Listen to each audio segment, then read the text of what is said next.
Hi, I'm Stephanie Jaworski of joybaking.com. Today we're going to make cinnamon roll cookies, and this is what they look like.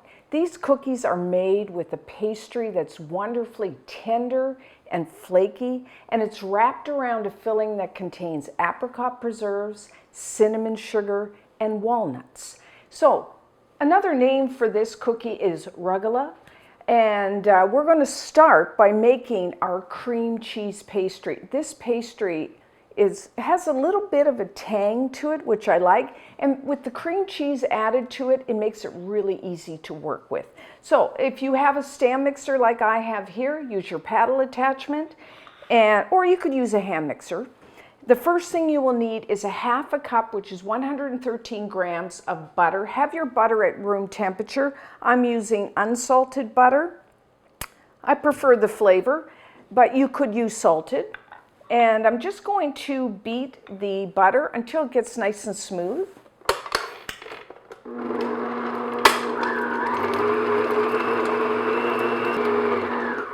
Okay, scrape. As always, scrape the sides and the bottom of your bowl as much as you need to get everything all mixed together. And of course, we need the cream cheese. You will need 8 ounces, which is 225 grams of regular cream cheese, like full fat cream cheese. And again, have your cream cheese at room temperature. And then I'm just going to beat this on, medium-low speed. I want to get till everything gets all mixed together and nice and smooth. You don't want any lumps in your batter here.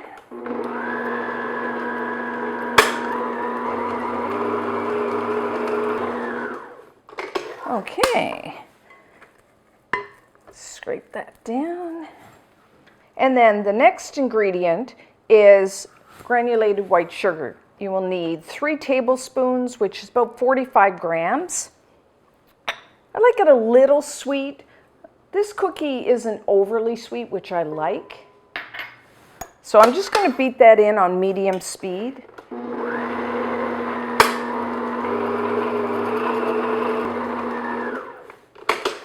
Okay, and our last ingredient. You will need 1.5 cups, which is 195 grams of all-purpose flour. You may know that as plain flour. And I'm just going to beat that, start at slow speed, you don't want that coming up in your face, and just until it's all mixed together.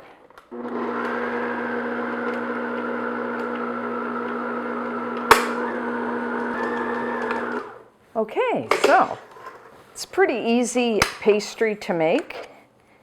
So now we are going to divide this in half. So if you have a scale, pull it out for this. Okay.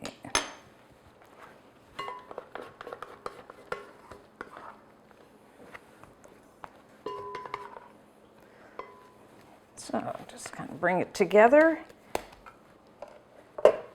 If you don't have a scale, then just kind of eyeball it, but I do. So you will need, each portion will be about 285 grams.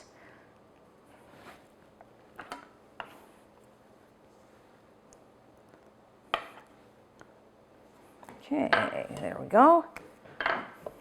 Check that, yep.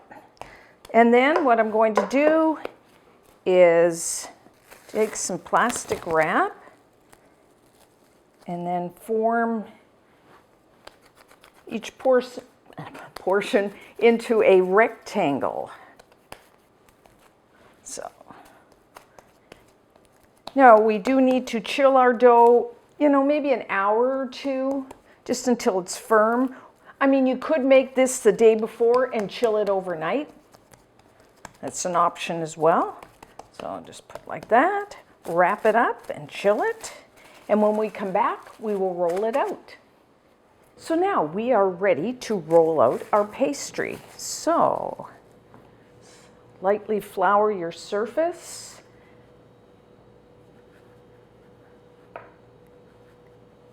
And top. Now we're going to roll this into a rectangle, 7 by 10 inches, which is about 18 by 25 centimeters. And whenever you're rolling your pastry, you know, keep lifting it, turning it, make sure it's not sticking. And you might want to have a ruler handy. So at this size, the pastry is going to be about 1/4 of an inch thick, about 1/2 centimeter.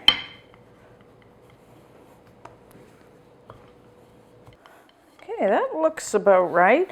You know, always just kind of put your hand across. You can kind of tell if it's even thickness. So that's what you want. And it's about 7 and about 10.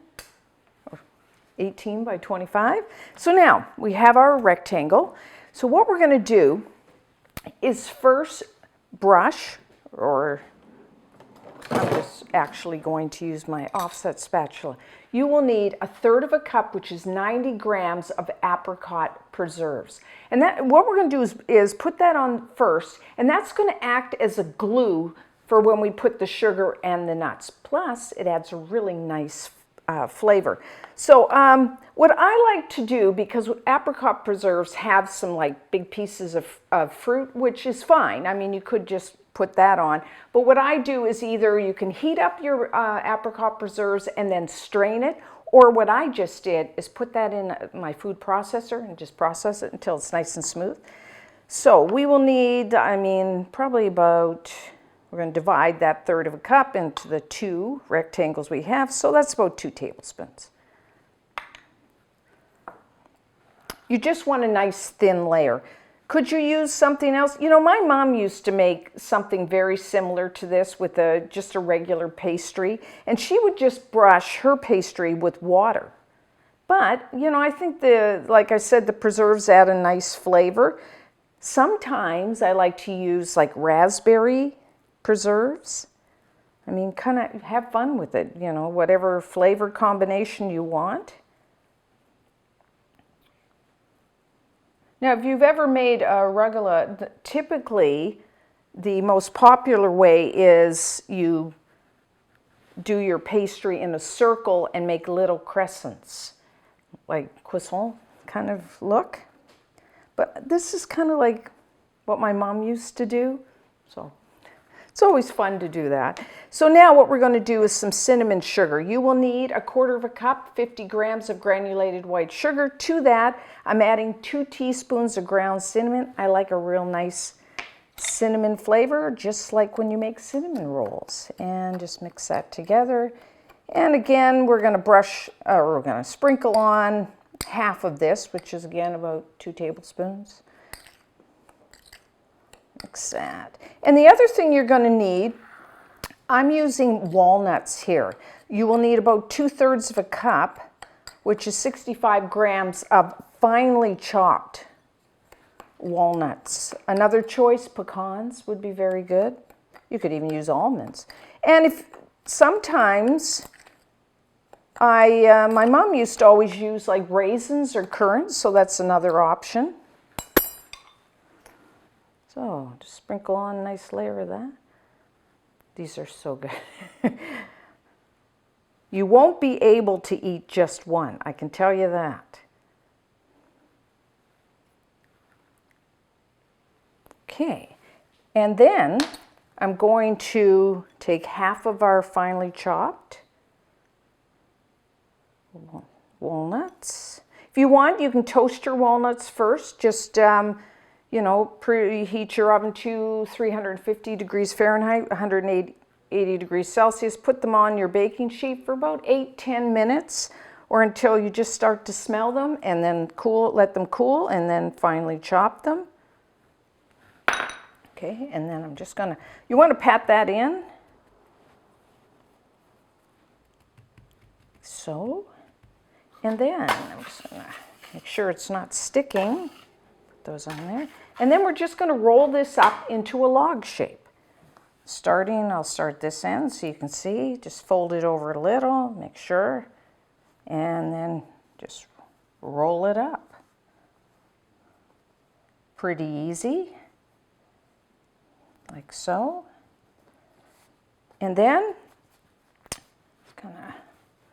your ends, I'm just going to wrap this in plastic and I'm going to chill it. I mean, I'm going to chill it maybe 30, 60 minutes, somewhere around there. I mean, you could chill this overnight or actually a couple days, or you know what you could do? You could freeze this log and then for a month or two, and then whenever you want some cookies, then you can just take this out of the freezer and slice it up and bake them off.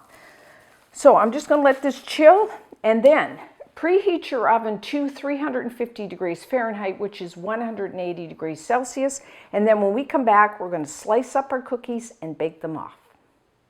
So we are now ready to bake our cookies. So I'm going to bake one log, and what we're going to do is, it's kind of a slice and bake cookie. I'm going to divide my log into 3/4 of an inch, which is about 2 centimeter slices. So I took my ruler and I just marked all the way along, and then take a sharp knife and cut through like so. And then just have a baking sheet. I've lined mine with parchment. You could lightly butter it or spray it with one of those non-stick sprays. And I'm just going to put about 3 across. Okay. Let's put them like, I got one little one. I'll put that one there too. So this log gave me about 13 cookies. So if you bake, we did 2 logs for this recipe, so you will get about 26 cookies, 24, 26. And then I've got a large egg here at room temperature. I'm going to brush the tops of the cookies with a little beaten egg. If you wanted to keep this like eggless, you could just take either some cream, light cream, half and half, or milk. Have that at room temperature, and you can just brush the tops with that instead of the egg. So I just have a pastry brush here. Let's get a little brush.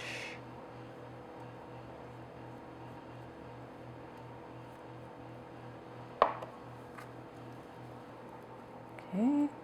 Now you could bake them just like this, but what I'm going to do is add a little more, just a sprinkle of cinnamon sugar. So I just have, for the 2 pans, if you were doing the full recipe, you need about 1 tablespoon, 15 grams of granulated white sugar, and then I'm just adding about 1/4 teaspoon of ground cinnamon. Let's mix that together.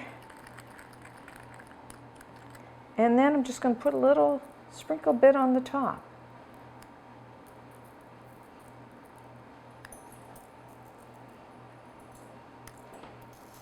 Okay, there we go. So now, everyone's oven is a little different. I find about 20 minutes for these cookies. You won't get a lot of rise, they will a bit. But what we're looking for is they will turn like a just light golden brown around the edges and on the bottom. You want them, but when you touch them, they'll still be a little soft because this is a pastry, so we don't want it really hard. We want it still a little soft when we bite into it. So I find about 20 minutes. You know, maybe check it at a little before, you know, maybe 18 just to make sure. Rotate your baking sheet front to back about halfway through.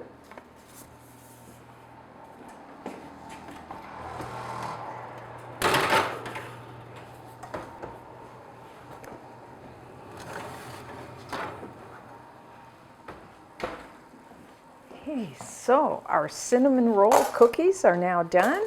As you can see, just starting to brown around the outside edge there.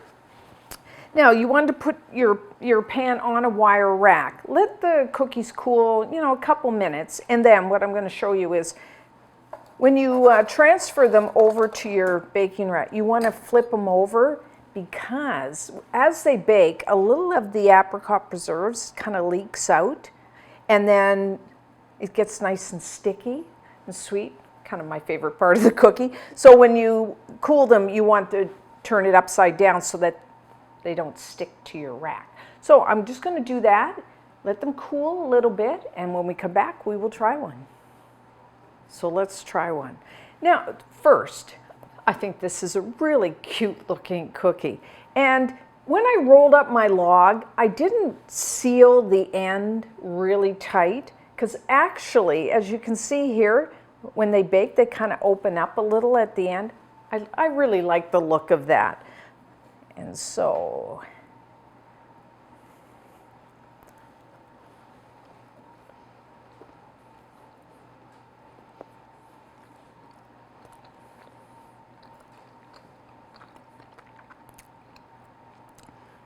a really good tasting cookie.